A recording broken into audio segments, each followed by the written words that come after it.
हमारा जो पिछला टॉपिक था वो था credit and marketing in rural areas और एग्रीकल्चर मार्केट सिस्टम। अब हम करते हैं अपना नया topic diversification into productive activities.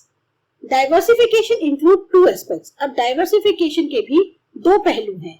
One relates to diversification of crop production and the other relates to the shift of workforce from agriculture to other allied activities, livestock, poultry, fisheries and non agriculture sector.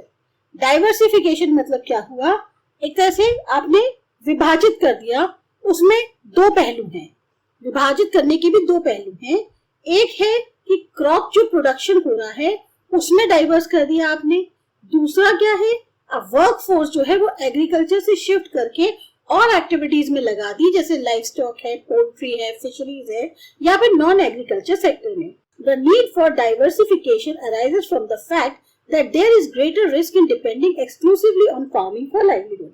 ये जो एक diversification हुआ है इसकी जरूरत क्यों पड़ी? क्योंकि बहुत ज्यादा रिस्क है अगर आप सिर्फ और सिर्फ फार्मिंग पर डिपेंड कर रहे हो अपनी रोजी रोटी के लिए। Diversification towards new areas is necessary not only to reduce the risk from agriculture sector but also to provide productive, sustainable livelihood options to rural people. ये जो डाइवर्सिफिकेशन था नए एरियाज की तरफ इसलिए और जरूरी था। इससे एक तो जो रिस्क है एग्रीकल्चर सेक्टर का वो कम होगा, साथ ही साथ आपको और भी सोर्सेज मिलेंगे प्रोडक्टिव लाइवलीहुड के या सस्टेनेबल लाइवलीहुड के, जो कि रूरल लोगों के सामने खुलेंगे। मतलब एक तरह से आप सिर्फ खेती बाड़ी पे मत डिपेंड करो, आप और भी एक्टिविटीज हैं उससे रिलेटेड उसमें अपना योगदान दे सकते हो। Much of the agricultural employment activities are concentrated in the kharif season. ज्यादातर एग्रीकल्चर से रिलेटेड जो भी काम होते हैं वो खरीफ सीजन में ज्यादा होते हैं। But during the Rabi season in areas where there is inadequate irrigation facilities, it becomes difficult to find gainful employment. लेकिन वहीं पर रबी सीजन के दौरान वो इलाके जहाँ पर बहुत सही मात्रा में इरिगेशन फैसिलिटीज उपलब्ध नहीं है, बहुत मुश्किल हो जाता है कि एक प्रॉफिटेबल एनवायरनमेंट जो है आपको या एम्प्लॉयमेंट मिल सके। Therefore, expansion into other sectors is essential to provide supplementary gainful employment and in realizing higher levels of income for rural people to overcome poverty and other tribulations. इसीलिए और sectors में विस्तार बहुत जरूरी है ताकि और भी ऑप्शंस खुल सके एक गेनफुल एम्प्लॉयमेंट के, साथ ही साथ जो इनकम लेवल है वो भी बढ़ सके गांव के लोगों का, ताकि वो गरीबी से या और समस्याओं से ऊपर आ सके। Here the focus will be only on allied activities, non-farm employment and other emerging alternatives of livelihood, though there are many options available for providing sustainable livelihood in rural areas. अब यहाँ पर हम फोकस करेंगे सिर्फ उन जो extra activities हैं उससे रिलेटेड, उसके ऊपर नॉन फार्म एम्प्लॉयमेंट और बाकी और जो ऑल्टरनेटिव उभर रहे हैं लाइवलीहुड के। कहने को बहुत सारे ऑप्शंस अवेलेबल हैं कि सस्टेनेबल लाइवलीहुड प्रोवाइड किया जा सकता है रूरल एरियाज में। As agriculture is already overcrowded, a major proportion of the increasing labor forces needs to find alternate employment opportunities in other non-farm sectors. अब क्योंकि जो एग्रीकल्चर है वो ऑलरेडी इतना ज्यादा ओवरक्राउडेड है, बहुत सारा जो मेजर प्रोपोर्शन है बढ़ती हुई लेबर फोर्स का, अब उसको जरूरत है कि वो कोई और एम्प्लॉयमेंट के मौके ढूंढे जो नॉन फार्म सेक्टर्स में है। Non farm economy has several segments in it. अब जो नॉन फार्म इकोनॉमी है इसमें भी बहुत सारे सेगमेंट्स हैं। Some possess dynamic linkages that permit healthy growth, while others are in subsistence, low productivity propositions. अब जो नॉन फार्म इकोनॉमी है, अब इसके सेगमेंट्स कैसे हैं कि कुछ में तो बहुत अच्छे लिंकेज हैं कि आपकी ग्रोथ अच्छी होगी, आपको आज फायदा होगा। कुछ में ये है कि सबसिस्टेंस है, लो प्रोडक्टिविटी है। The dynamic subsectors include agro processing industries, food processing industries, leather industry, tourism etc. जो डायनामिक सबसेक्टर्स हैं उसमें ज्यादातर आता है agro processing industries, food processing industries, leather, tourism, ये सब। Those sectors which have the potential but seriously lack infrastructure and other support include traditional household-based industries like pottery, craft, handloom etc. अब कुछ sectors ऐसे हैं जिनके पास potential तो है, काबिलियत है, लेकिन उनके पास इंफ्रास्ट्रक्चर नहीं है। और दूसरे सपोर्ट जो है उसमें जैसे क्या हो गए, हाउस बेस्ड आप इंडस्ट्रीज लगा ले, जैसे कि पॉटरी है, क्राफ्ट है, हैंडलूम है। Though majority of rural women found employment in agriculture, with men looking for non-farm employment in recent times. अभी क्या है, मेजोरिटी में रूरल वुमेन जो है वो ज्यादातर काम देख रही हैं एग्रीकल्चर के अंदर, जबकि जो मेन हैं वो नॉन फार्म एम्प्लॉयमेंट ढूंढ रहे हैं। In recent times women have also begun to look for non farm jobs. अभी कुछ सालों से ऐसा हो गया कि विमेन भी अब ऐसे काम ढूंढ रही हैं जो फार्म से रिलेटेड ना हो। Tamil Nadu women in agriculture. Tamil Nadu Women in Agriculture is a project initiated in Tamil Nadu to train women in the latest agricultural techniques. जो Tamil Nadu women in agriculture project है उसमें मेनली तमिलनाडु के अंदर चलाया जा रहा है ताकि वुमेन को ट्रेन किया जा सके जो लेटेस्ट एग्रीकल्चरल तकनीक है उससे। It includes women to actively participate in raising agricultural productivity and family income. अब इसमें क्या है कि women जो है वो खुल के इसमें हिस्सा लें ताकि एग्रीकल्चरल जो प्रोडक्टिविटी है उसे बढ़ाया जा सके और फैमिली इनकम को भी। At a farm, women's group in Tiruchirappalli run by Anthonimal trained women are successfully making and selling vermicompost and earning money for this venture. एक फार्म वुमेन्स ग्रुप जो है तिरुचिरापल्ली में जो कि रन किया जा रहा है एंथोनियमल से, और उन्होंने ट्रेन किया है वुमेन्स को काफी सफलता पूर्वक, जिसमें वो जो है बनाने में और बेचने में वर्मी कंपोस्ट को कामयाब हो रही हैं और उससे पैसे कमा रही हैं। Many other farm women groups are creating savings in their group by functioning like mini banks through the micro credit system. वहीं कुछ और फार्म वुमेन जो ग्रुप्स हैं वो क्या कर रहे हैं, सेविंग्स क्रिएट कर रहे हैं अपने ग्रुप में, एक मिनी बैंक की तरह एक्ट कर रहे हैं माइक्रो क्रेडिट सिस्टम के through. With the accumulated savings, they promote small-scale household activities like mushroom cultivation, soap manufacture, doll making और other income-generating activities.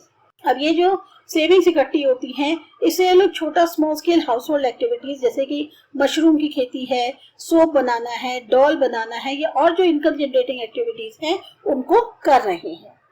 Animal husbandry. In India the farming community uses the mixed crop livestock farming system. हमारे यहाँ India में जो farming community है वो ज्यादातर mixed crop livestock farming system इस्तेमाल करती है, यानी जो जानवर उनके यहाँ पाले जाते हैं वो एक तरह से मिक्स्ड उसमें इस्तेमाल किए जाते हैं। Cattle, goats, fowls are widely held species. इसमें कैटल, गोट, फाउल सब आते हैं। Livestock production provides increase stability in income, food security, transport, fuel and nutrition for the family without disrupting other food producing activity. ये जो live stock का production है इससे क्या होता है, एक स्थिरता जो है इनकम में वो बढ़ती है, फूड सिक्योरिटी होती है, ट्रांसपोर्ट, फ्यूल और न्यूट्रिशन फैमिली को मिलता है बिना और जो फूड प्रोसेसिंग एक्टिविटीज हैं उनको डिस्टर्ब किए। Today livestock sector alone provides alternative livelihood options to over 70 million small and marginal farmers including landless labours. आज की डेट में जो लाइवस्टॉक सेक्टर है उस वो ही अकेला ऑल्टरनेट लाइवलीहुड ऑप्शंस दे रहा है लगभग 70 मिलियन छोटे और जो मार्जिनल फार्मर्स हैं उनको, जिसमें कि लैंडलेस लेबर्स भी शामिल हैं। A significant number of women also find employment in the livestock sector. इसी तरीके से काफी हद तक जो विमेन हैं वो भी काम मिल रहा है उन्हें इस लाइवस्टॉक सेक्टर में। Chart 6.1 shows the distribution of livestock in India. अब आपके बुक में जो है चार्ट दिया है 6.1 जिसमें आपको बताया गया है कि किस तरह से लाइवस्टॉक का डिस्ट्रीब्यूशन है इंडिया के अंदर। Poultry accounts for the largest share with 42% followed by others. Poultry जो होती है उसका सबसे बड़ा हिस्सा है लगभग 42%, उसके बाद और है। Other animals which include camels, asses, horse, ponies and mules are in the lowest rung. इसमें और जो जानवर शामिल हैं उसमें कैमल हो गए, गधे हैं, घोड़े हैं, पोनीज होते हैं, जो म्यूल्स होते हैं, खच्चर वगैरह सब आते हैं, ये सब लोएस्ट रंग में है। India had about 287 million cattle including 90 million buffaloes in 1997। India के पास लगभग 287 मिलियन कैटल है जिसमें 90 मिलियन तो बफेलोज है। 1997 की बात है। Performance of the Indian dairy sector over the last 3 decades has been quite impressive.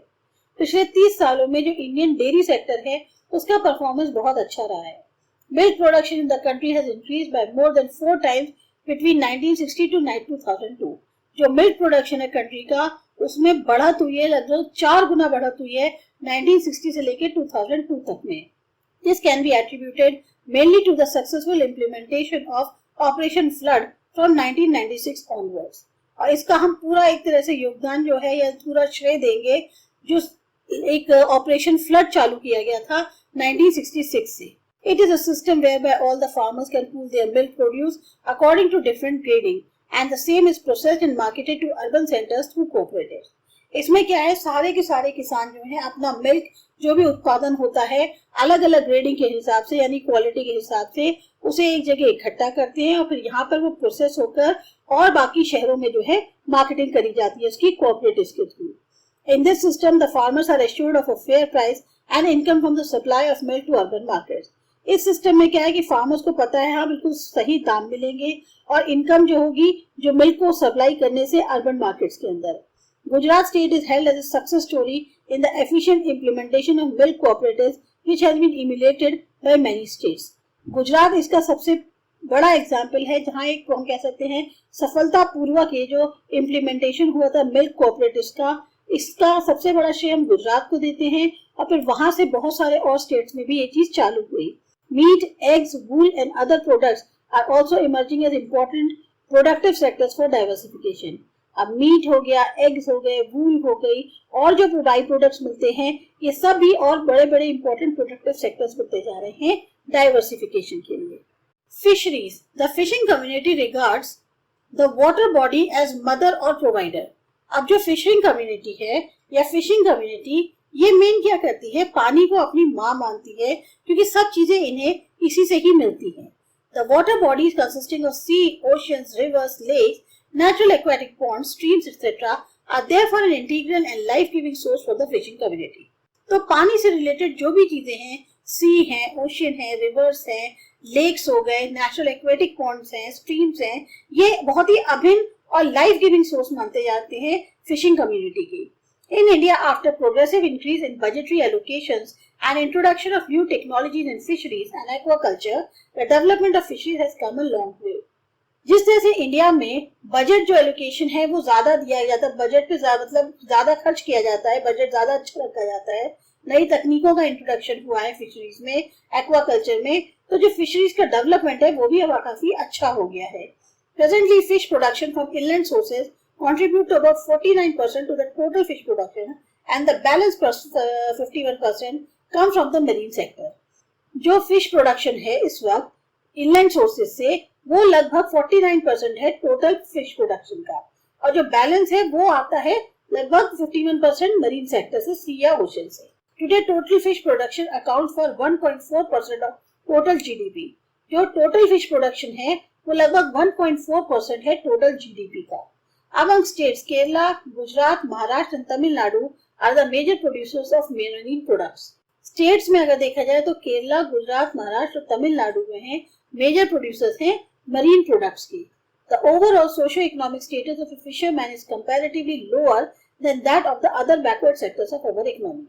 लेकिन सामाजिक या आर्थिक तौर पे अगर स्टेटस देखा जाए फिशरमैन का तो वो काफी लो है उस जो बाकी और बैकवर्ड सेक्टर्स हैं हमारी इकोनॉमी के उनके जैसा है या उनसे भी लो है।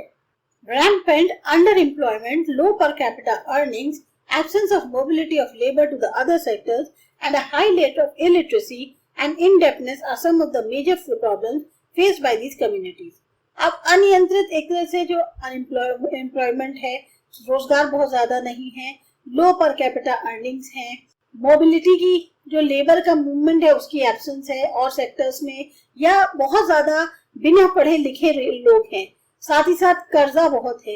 ये ऐसी समस्याएं हैं जो इन कम्युनिटीज द्वारा फेस की जाती हैं।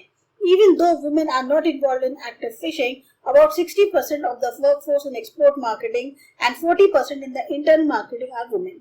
अब कहने को विमेन जो है डायरेक्टली इन्वॉल्व नहीं है फिशिंग में, लेकिन 60% जो विमेन है वर्कफोर्स अगर देखी जाए तो एक्सपोर्ट मार्केटिंग में और 40% इंटरनल मार्केटिंग में विमेन ही करती हैं। There is a need to increase credit facilities, cooperatives and SHGs for fisherwomen to meet the working capital requirements for marketing. तो बहुत जरूरी है कि क्रेडिट फैसिलिटीज बढ़ाई जाएं, कोऑपरेटिव्स हैं, एसएचजीज बढ़ाए जाएं फिशर वुमेन के लिए, ताकि वो जो अपनी रिक्वायरमेंट्स हैं कि पैसे की जो जरूरत है मार्केटिंग के लिए उसको पूरा कर सकें। Horticulture, blessed with a varying climate and soil conditions, India has adopted a growing of diverse horticulture crops such as fruits, vegetables, tuber crops, flowers, medicinal and aromatic plants, spices and plantation crops. हमारे यहाँ का climate बहुत अलग अलग है, soil conditions बहुत अलग हैं। इसकी वजह से इंडिया ने जो है एक तरह से बहुत ही अलग अलग हॉर्टिकल्चर क्रॉप्स को उगाना शुरू कर दिया है, जैसे फ्रूट्स है, वेजिटेबल्स है, ट्यूबर क्रॉप्स है, फ्लावर्स हो गए, मेडिसिन हो गए, एरोमेटिक प्लांट्स जो खुशबू वाले होते हैं, स्पाइसेस हो गई और प्लांटेशन क्रॉप्स को।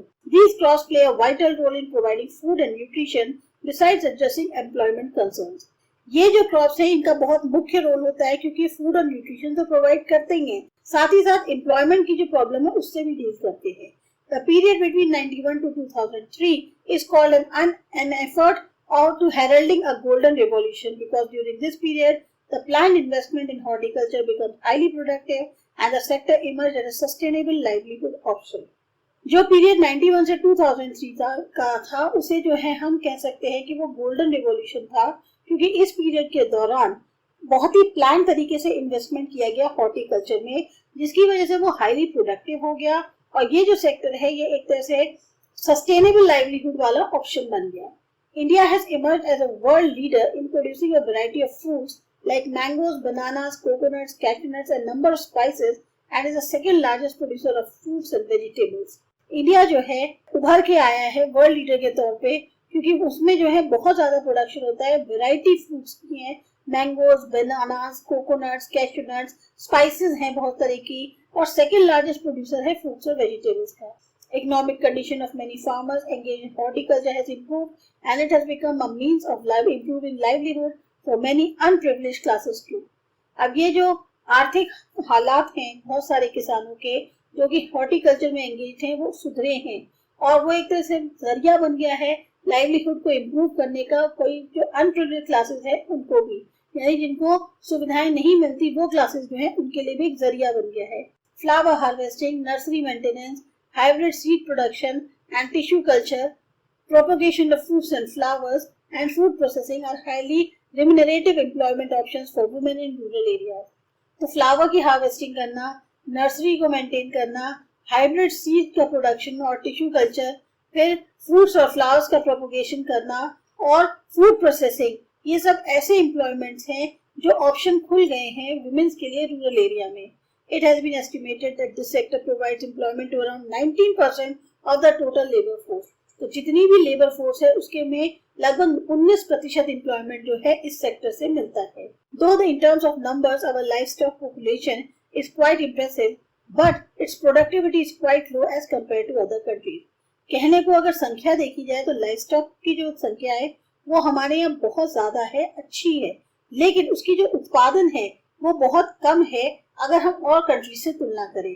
It requires improved technology and promotion of good breeds of animals to enhance productivity. अब बहुत जरूरी है कि सुधरी हुई तकनीक या इम्प्रूव सुधार वाली तकनीक जो है या अच्छे ब्रीड्स जो एनिमल्स का उनका प्रमोशन किया जाए ताकि प्रोडक्टिविटी को बढ़ाया जा सके। Improve veterinary care and credit facilities to small and marginal farmers and landless laborers would enhance sustainable livelihood options through livestock production. अगर वेटनरी केयर और क्रेडिट फैसिलिटीज को सुधारा जाए छोटे और मार्जिनल फार्मर्स के लिए या लैंडलेस लेबर्स के लिए, तो उससे जो उनका सस्टेनेबल लाइवलीहुड ऑप्शन है लाइफ स्टॉक के थ्रू वो जो है सुधरेगा, बढ़ेगा। Production of fisheries has already increase substantially. इसी तरह से फिशरीज का जो प्रोडक्शन है उसमें काफी ज्यादा बढ़ोतरी हो चुकी है। However, problems related to overfishing and pollution need to be regulated and controlled. अब जो समस्याएं हैं कि ज्यादा से ज्यादा फिशिंग हो रही है, पॉल्यूशन बढ़ रहा है, इन सब को भी रेगुलेट और कंट्रोल करना जरूरी है। Welfare programmes for the fishing community have been reoriented in a manner which can provide long term gains and sustenance of livelihoods. Welfare programmes जो हैं फिशिंग कम्युनिटी के लिए अब उनको फिर दोबारा सही किया जा रहा है और प्रचार किया जा रहा है इस तरीके से जिससे उनको लॉन्ग टर्म में फायदा हो और लाइवलीहुड चलती रहे। Horticulture has emerged as a successful sustainable livelihood option and needs to be encouraged significantly. इसी तरह horticulture जो है वो भी एक बहुत ही सफल लाइवलीहुड ऑप्शन है और जरूरत है कि उसको अच्छे उससे बढ़ावा दिया जाए। Enhancing its role requires investment in infrastructure like electricity, cold storage system, market linkages, small scale processing units and technology improvement and dissemination. अब enhancing जो उसका रोल है बढ़ाने के लिए उसमें क्या जरूरी है? इन्वेस्टमेंट किया जाए इंफ्रास्ट्रक्चर में, जैसे इलेक्ट्रिसिटी हो गई, कोल्ड स्टोरेज हो गया, मार्केटिंग के लिंक्स बढ़ाए जाएं, स्मॉल स्केल प्रोसेसिंग यूनिट्स लगाए जाएं या टेक्नोलॉजी में सुधार किया जाए। Other alternate livelihood options. We know that IT has revolutionized many sectors in the Indian economy. IT ने भी एक तरह से क्रांति ला दी है बहुत सारे सेक्टर्स में इंडियन इकोनॉमी के। There is broad consensus that IT will play a critical role in achieving sustainable development and food security in the 21st century. ये मान के चला जा रहा है कि आईटी जो है एक बहुत अहम रोल प्ले करेगा हमें एक सही तौर पे सस्टेनेबल डेवलपमेंट हासिल करने में, फूड सिक्योरिटी हासिल करने में 21st सेंचुरी के अंदर। Many examples justify this observation. बहुत सारे ऐसे एग्जाम्पल्स हैं जो इस ऑब्जर्वेशन को सही ठहराते हैं, such as the ability of the government to predict areas of food insecurity and vulnerability using appropriate information and software tools so that the action can be taken to prevent or reduce the likelihood of an emergency. अब जैसे government की जो क्षमता है कि वो उन areas जिनमें फूड इनसिक्योरिटी है या जहाँ पर परेशानी है उसको जो है प्रिडिक्ट कर पाती है, जान पाती है, किसके थ्रू, जो सही इंफॉर्मेशन मिलती है या सॉफ्टवेयर टूल्स की मदद से, ताकि करेक्ट टाइम पे एक्शन लिया जाता है और रोका जा सकता है, कम किया जा सकता है कि इमरजेंसी जैसे हालात ना हो। It also has a positive impact on the agriculture sector as it disseminates information regarding emerging technologies and its applications. इसका एक पॉजिटिव इम्पैक्ट भी देखने को मिलता है एग्रीकल्चर सेक्टर में, क्योंकि ये प्रचार करती है इंफॉर्मेशन का जो कि रिलेटेड है नई नई तकनीक जो आ रही हैं या एप्लीकेशंस जो हैं उनसे related, prices, weather and soil conditions for growing different crops etcetera, क्या दाम है, वेदर कैसा है, सॉइल कंडीशंस कैसी होती हैं अलग अलग क्रॉप्स को ग्रो करने के लिए। Most importantly, it has ushered in a knowledge economy that is 1,000 times more powerful than the industrial revolution. सबसे ज्यादा क्या है, इसने जो है शुरुआत करी है नॉलेज इकोनॉमी में, यानी कि जो कि 1000 गुना ज्यादा पावरफुल है इंडस्ट्रियल रिवॉल्यूशन से। Though IT can act as a tool for releasing, though IT is by itself no catalyst of change, but it can act as a tool for releasing the creative potential and knowledge embedded in our people. IT अपने आप में कोई ऐसा catalyst नहीं है जो बदलाव करे, लेकिन हाँ वो एक ऐसी टूल की तरह एक्ट कर सकता है जिसमें वो रिलीज कर पाए जो क्रिएटिव पोटेंशियल है, नॉलेज है जो लोगों के अंदर अपने खुद के मौजूद है। It also has potential of employment generation in rural areas. इसमें ये भी क्षमता है कि ये employment generate कर पाए गांव के इलाकों में। Experiments with IT and its application to rural development are carried out in different parts of India. और experiments IT के साथ या उसकी और applications के साथ rural development के लिए होते रहते हैं इंडिया के अलग अलग हिस्सों में। इसके बाद हमारा अगला टॉपिक है sustainable development and organic farming. ये करते हैं अगले वीडियो में।